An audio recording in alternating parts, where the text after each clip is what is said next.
Доброго времени суток, дорогие телезрители. В эфире НВК «Саха», программа про авто 14. Мы обсуждаем темы и поднимаем вопросы, которые касаются безопасности дорожного движения. В студии работает Руслан Ачиров. В течение следующих 25 минут вас ждет много интересной и полезной информации. Итак, смотрите в сегодняшнем выпуске. Статистика происшествий. Что случилось на дорогах республики за последнюю неделю? Названы сроки закрытия паромной переправы Якутск-Нижний Бестях. Повторный штраф в 2025 году. За что придется платить больше и можно ли остаться без прав? Как и где проверить автомобиль перед покупкой? Когда и почему ГАИ может отказать в регистрации машины? Повторение – мать учения. Правила дорожного движения в нашей студии проверит Родион Максимов, системный администратор. А в начале выпуска предлагаем вашему вниманию обзор происшествий на дорогах нашего региона. На автомобильных дорогах республики с 6 по 12 октября зарегистрировано 16 дорожно-транспортных происшествий, где травмировано 21 человек, в том числе двое несовершеннолетних. 3 человек погибло. Так, 6 октября в поселке Нижний Бестях водитель, управляя транспортным средством марки УАЗ «Патриот», при выезде из прилегающей территории не уступил дорогу автомобилю марки Honda Fit, вследствие чего совершил столкновение с данной автомашиной. В результате ДТП водитель Honda Fit обратилась в центральную больницу Мегино-Кангаласского района. 9 октября в селе Намцы водитель автомобиля Toyota Voxy не справился с управлением, допустил съезд с дороги и наехал на фонарный столб. В результате ДТП водитель скончался, а его пассажир госпитализирован в реанимационное отделение. 10 октября на 9-м километре Покровского тракта водитель автомобиля Toyota Rush совершил наезд на пешехода, который переходил проезжую часть по нерегулируемому пешеходному переходу. В результате наезда пешеходу назначено амбулаторное лечение. В тот же день в дворовой территории на улице Можайского водитель автомобиля Toyota Corolla совершил наезд на 7-летнего пешехода. Несовершеннолетнему пешеходу также назначено амбулаторное лечение. 12 октября на ФАТ «Лена» водитель, управляя транспортным средством марки Toyota Fielder, из-за утомленного состояния допустил съезд с дороги. В результате ДТП водитель и пассажир доставлены в Мегино-Кангаласскую больницу с различными травмами. Уважаемые автомобилисты, при управлении транспортным средством воздержитесь от выполнения опасных маневров.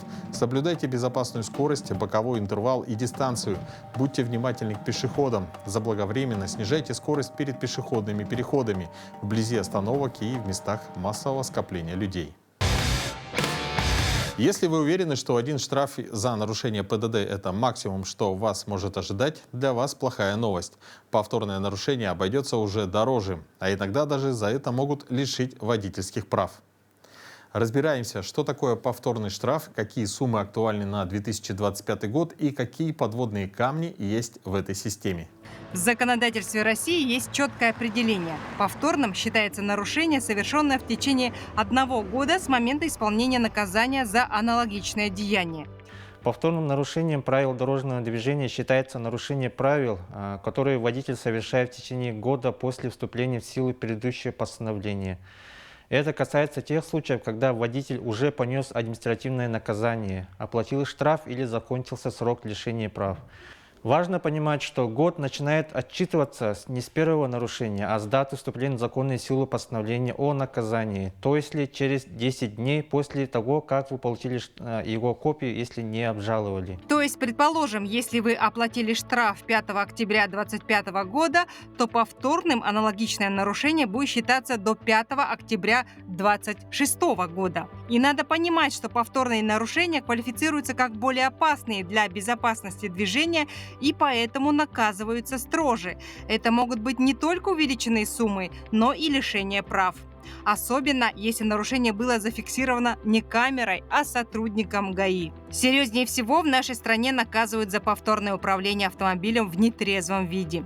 Если водитель попался, будучи уже лишенным прав, то его накажут штрафом в несколько сотен тысяч рублей, а могут и посадить в тюрьму на 2 года, если в результате аварии с ним пострадали или погибли люди. Если же автомобилист уже имеет судимость за подобное нарушение и снова сел за руль пьяным, штраф может составить 300 тысяч рублей, а тюремный срок до 3 лет лишения свободы. Закрытие паромной переправы Якутск-Нижний Бестях планируется уже в эти дни. Об этом сообщает Минтранс Якутии. Каждый год сроки варьируются в зависимости от природно-климатических условий. Как сложится в этом году? Об этом мы узнаем у заместителя министра транспорта и дорожного хозяйства Якутии Семена Коркина. Семен Николаевич, здравствуйте. Здравствуйте. Какова ситуация на паромных переправах на данный момент? Сегодня, 14 октября, можно сказать то, что по Вилюйской группе районов на реке Амга в ранние сроки завершилось, чем в предыдущие годы. Например, в Вилюйской группе районов ранее было то, что практически до 18 чисел там, и так далее, до 16, до 17 числа работали. Но нынче природно-климатические условия показывают то, что ранний шугоход начался, и ледовые явления, они ранее установленных сроков идут, и уже сегодня на Вилюе все закрыто. Последний рейс Верхневилюйский делали. Там чуть ли получалось то, что, даже случай был то, что одно судно чуть не застряло, вышло благополучно в течение часа, полутора часов. Хочется сказать то, что суда, они на Вилюе, на Алдане, например, они не имеют ледовых классов, поэтому по классификационным документам они не имеют права судоходства именно в льдах. Поэтому правила и безопасность прежде всего, поэтому уже учитывая гидрологическую обстановку, уже завершены. С точки зрения Алдана до 15 числа, первые такие ледовые явления уже появляются. Здесь до 15 думаем, то, что до 16 будет, в зависимости от погоды, ходить. Это переправа Мегина-Алдан-Каскиль. По Якутску здесь ситуация более-менее стабильная. Сегодня на выездном совещании были на реке, в принципе чисто, поэтому работает по летнему расписанию 13 паромов. Но уже видно то, что на севере, например, в том же верховьях реки Лена, это в Лекминском, Ленском районе, уже появляются ледовые явления в виде сала, шугохода, поэтому уже практически к концу недели, скорее всего, уже обстановка будет сниматься, и уже паромная переправа Якутск-Нижний Бестях будет работать по весеннему расписанию. Там уже это 3 судна, которые на сегодняшний день имеют ледовый класс, которые в прошлом году уже отремонтировали и так далее. Они планируются использовать до устойчивого ледообразования. Действительно, пока до определенного числа действуют летние тарифы, а затем, скорее всего, цены в любом случае поднимутся. Насколько будет повышение цен? Да, хочется отметить то, что в этом году по новому порядку мы отработали. Это по длине машины. Ранее мы по грузоподъемности тарифы считали. Летний тариф мы в навигацию 2025 года. В принципе, эту практику продолжили. По ценообразованию хочется отметить то, что принципиальная договоренность и решение есть о том, что мы поэтапно будем увеличивать этот тарифы, летнюю навигацию, например, легковые машины от 1000 рублей, 1150, в зависимости от марки, грузоподъемности. 4 градации есть, до 2000 было, 2500. А сейчас период межсезонья не регулируется, поэтому на сегодняшний день перевозчик уже утвердил тарифы, когда осенние тарифы, так называемые. В предыдущие годы мы регулировали, но здесь по новому порядку и требованиям привели соответствие, и отпустили, чтобы возможность была поработать. И с учетом транспортных расходов, которые дополнительно возникают, с учетом удорожания топлива и в зависимости от того, что усиленный экипаж будет работать и так далее, вахтовые мероприятия, определенные мероприятия будут выполняться, поэтому тариф тут, конечно, будет чуть дороже. Что касается, например, по легковому транспорту от 4000 до 12 тысяч будет это осенний тариф, а по лорповскому тарифу здесь тоже связано с том, что 2 буксира будут работать, плюс ледокольная проводка будет работать. Здесь дополнительные накладные возникают, поэтому там уже тарифы от предыдущего года, конечно, чуть дороже получается, но обоснованные. Вы отметили, что будут работать 3 судна, которые имеют ледовый класс. Какие это паромы? Это ассоциация паромов Якутии, это паром 8, паром 9 и одно судно там тоже имеет ледовый класс, это ассоциация паромов Якутии, которые Якутск-Нижний Бестях будут работать, привлечены. Баржа-буксирный состав. Как будет организована перевозка людей во время закрытия переправы? По пассажирским перевозкам, например, по всей республики, если смотреть по Вилюйской группе районов, там Цунтарах, там Нюрбе, там Верхневилюйский, там есть перевозчики тоже по одной, по две подушки имеют. По линии, по Алдану, если смотреть, то на переправе Мегина-Алдан-Кескиль, там индивидуальный перевозчик тоже занимается моторами, Александр Сергеевич, у него там 3 подушки, работ есть там. На линии, например, тоже вот Канкалас-Сотница, такой тоже востребованный маршрут есть. Здесь тоже перевозчика 4 судов на воздушной подушке есть. Якутск, Нижний Бастях, тут количество перевозчиков больше, как бы здесь порядка 9-10 индивидуальных предпринимателей, так называемым по длинновод сервисам. Дополнительно вот перевозчик тоже вот, ну, есть, который летнюю навигацию, так называемый Сулус, он одну подушку вот выставляет. Всего будет 25 единиц судов порядка, и аэроботы 6 единиц, 7 единиц, они будут в зависимости от, по мере необходимости уже вводиться в эксплуатацию и работать. С точки зрения работы катеров, вот на сегодня в подходном канале очень тяжелая ситуация по ледообразованиям.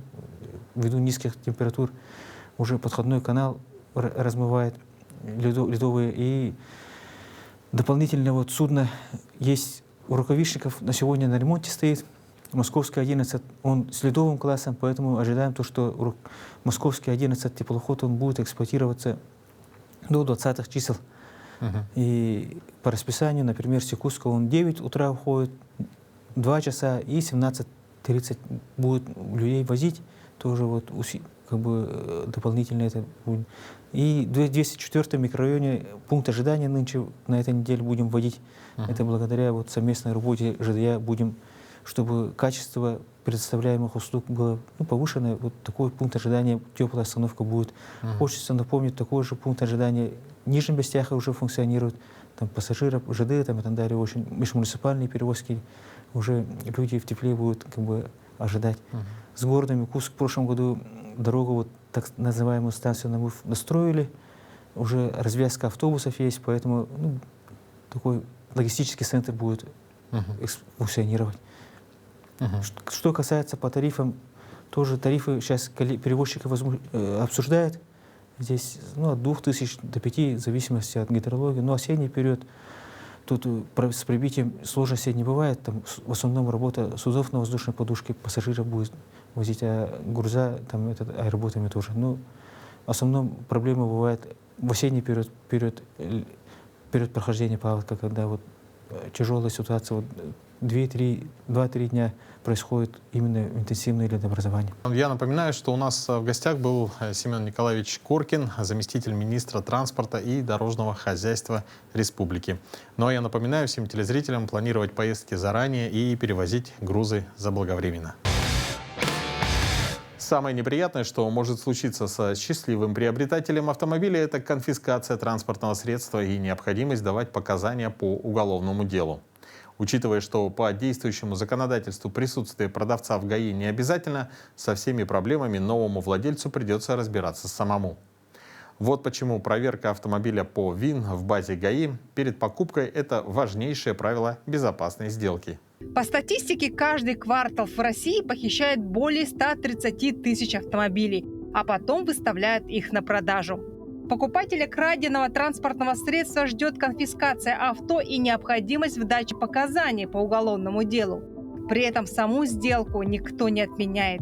Водитель так и будет считаться собственником машины, а значит, решать свалившиеся на его голову проблемы тоже будет он. Возвращать деньги придется через суд. Но, так как мошенники после сделки обычно теряют концы, новый владелец останется ни с чем. Как же узнать, что покупаемое авто не числится в розыске? Как уберечь себя от неприятностей и потери денег? Нужно выполнить проверку транспортного средства по базе ГАИ. Проверка авто по номеру или ВИН в базах госавтоинспекции поможет понять, насколько технически исправен и юридически чист интересный вам автомобиль. Чтобы пробить авто на главной странице сайта ГАИ, заходим в раздел «Сервисы», выбираем вкладку «Проверка авто», на открывшейся страничке вбиваем ВИН авто и смотрим результаты. Тут также можно посмотреть данные из ПТС авто, историю регистрации, ограничений, диагностическую карту, наличие ДТП и розыск. Однако проверка автомобиля на сайте ГАИ бывает не работает. В этом случае вы можете воспользоваться проверкой сервиса «Автокод», «Дром.ру» и «Номерограмм».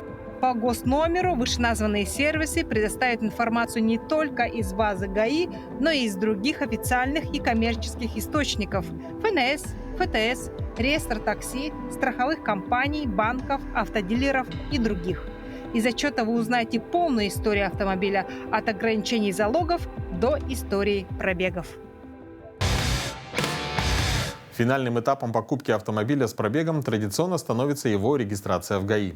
Однако есть причины, по которым сотрудник госавтоинспекции может отказать владельцу поставить его машину на учет. Для того, чтобы у владельца не возникло проблем с постановкой на учет автомобиля, он должен собрать весь необходимый пакет документов. В перечень стандартного пакета документов входят заявление на регистрацию, паспорт заявителя, ПТС, документ, удостоверяющий право собственности, а также страховка ОСАГО и квитанция об оплате государственной пошлины. Небрежно заполненные документы, составленный с юридическими ошибками договор купли-продажи машины или, например, отсутствие в ПТС подписи продавца, также могут стать поводом отказать автомобилисту в регистрации его машины. Когда запрещена регистрация автомобиля, не читается ВИН-номер или маркировка на кузове. Детали с маркировкой заменены на аналогичный, без маркировки или с другими данными. Автомобиль находится в розыске. Автомобиль снят с учета после утилизации. Регистрационные данные или конструкция автомобиля не соответствуют информации в документах. Если сотрудники госавтоинспекции отказали в регистрации, гражданам выдается соответствующий письменный отказ с объяснением причин. Приобретая автомобиль с рук, покупателю нужно тщательно проверить состоятельность всех документов и их так называемую чистоту. Ведь согласно статье 19.22 Кодекса административных правонарушений, если по каким бы то ни было причинам новый владелец автомобиля не поставил его на учет в течение 10 дней с момента покупки, ему грозит штраф в размере от 1500 до 2000 рублей. А езда на незарегистрированном авто на первый раз карается штрафом в размере от 500 до 800 рублей, а повторно обойдется уже в 5000 рублей. С удовольствием хочу приступить к нашей постоянной и любимой многими рубрике, в которой горожане проверяют свои знания о правилах дорожного движения. По традиции наш экспресс-тест состоит из 10 вопросов. А сегодня ответит на них системный администратор Родион Максимов. Родион, здравствуйте. Здравствуйте. Ну, скажите, какой у вас стаж вождения? Примерно 4 года. Примерно 4 года. Но сейчас будут 10 вопросов, ваши 10 ответов. Не волнуйтесь и желаем удачи. Хорошо. Итак, первый вопрос. Какой из указанных знаков устанавливается в начале дороги с односторонним движением? Варианты ответов: только А, только Б, Б или Г, и четвертый вариант Б или В. Думаю, тут ответ 2, потому что вот этот квадратный знак означает только одностороннее движение. Остальные уже прикрепление к чему-либо.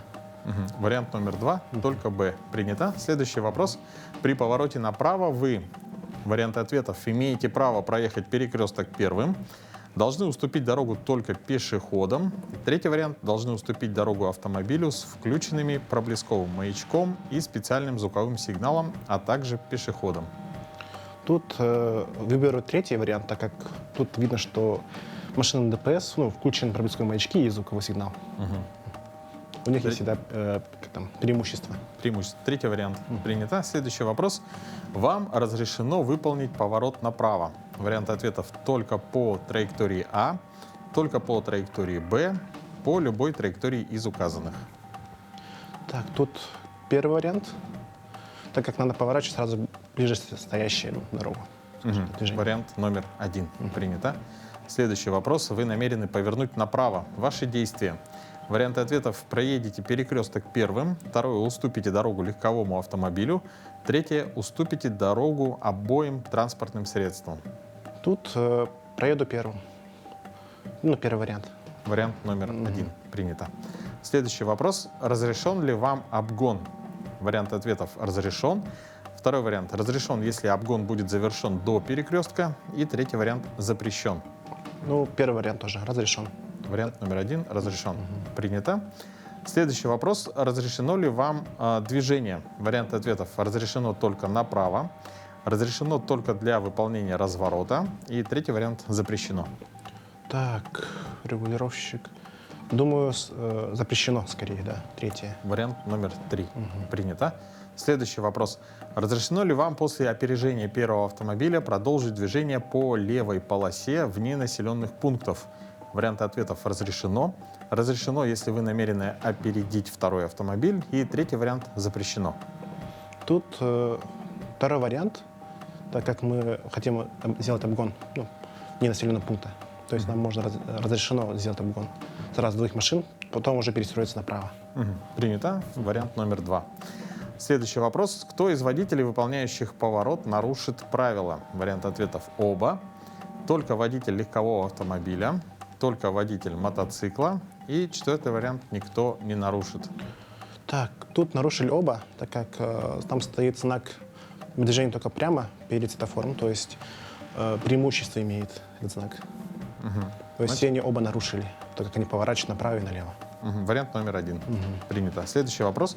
По какой траектории вам разрешается продолжить движение? Вариант ответов только по А, только по Б и третий вариант по любой из указанных. Так, тут знак реверсивного движения. Тут второй вариант, только по Б. Тут то же самое, что ближе к стоящей надо поворачивать. Вариант на первую номер 2. полосу. Принято.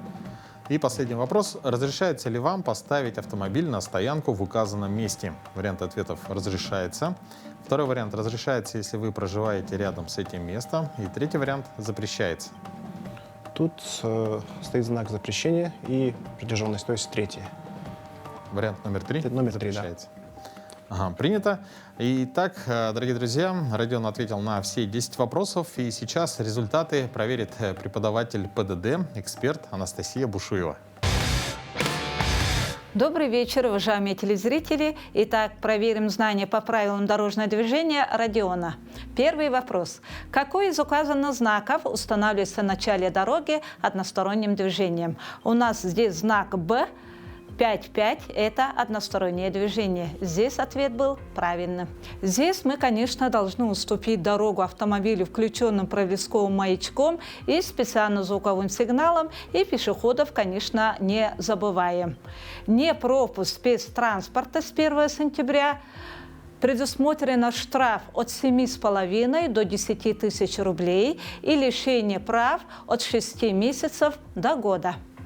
Вам разрешено выполнить поворот направо. У нас здесь предписывающий знак, который обязывает повернуть направо ближе к правому краю проезжей части. Здесь мы должны поворачивать направо по траектории А. Ответ правильный. Вы намерены повернуть направо. Ваши действия. Перекресток равнозначный. При повороте направо у нас помехи нету, поэтому проедем перекресток первыми. Ответ 1. Здесь тоже Родион правильно ответил. Разрешен ли вам обгон? Разрешен обгон на перекрестках неравнозначных дорог при движении по главной дороге. Мы едем по главной дороге, поэтому обгон разрешен. Ответ 1. Разрешено ли вам движение? Здесь у нас старый преподавательский прием, афоризм работает. Вытянутая правая рука, говорим, шлагбаум. Движение запрещено. Разрешено ли вам после опережения первого автомобиля продолжить движение по левой полосе вне населенных пунктов? Вне населенных пунктов мы должны двигаться по правой полосе. Если мы опередим первый автомобиль, мы окажемся на левой стороне. И чтобы оказаться на правой, мы должны еще и опередить второй автомобиль. Разрешено, если вы намерены опередить второй автомобиль. Здесь тоже Родион правильно ответил. Кто из водителей, выполняющий поворот, нарушит правила? У нас светофор отменяет только знаки приоритета. У нас установлен предписывающий знак, который при зеленом сигнале мы должны двигаться только прямо. А здесь они включили правую и левую поворотку, тем они нарушили оба. Ответ правильный. По какой траектории вам разрешается продолжить движение? У нас установлен знак 5-8, выезд на дорогу реверсивным движением. И мы должны поворачивать направо с правой крайней на правую крайнюю по траектории Б. Тоже правильно ответили. Разрешается ли вам поставить автомобиль на стоянку в указанном месте? У нас здесь табличка 2.3.3 «Зона действия» и запрещающий знак «Стоянка запрещена».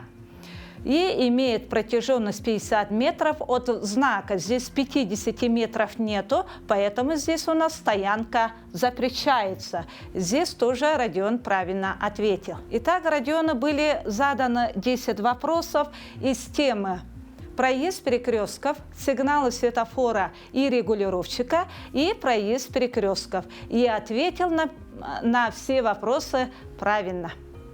Уважаемые водители, соблюдайте скоростной режим, соблюдайте дистанцию. Также обязательно выполняйте предписания дорожных знаков. И, конечно, избегать резких маневров. Удачи на дорогах. До свидания. Вот и подошла к концу наша передача. Дорогие телезрители, будьте бдительны, соблюдайте правила дорожного движения и берегите себя. До новых встреч!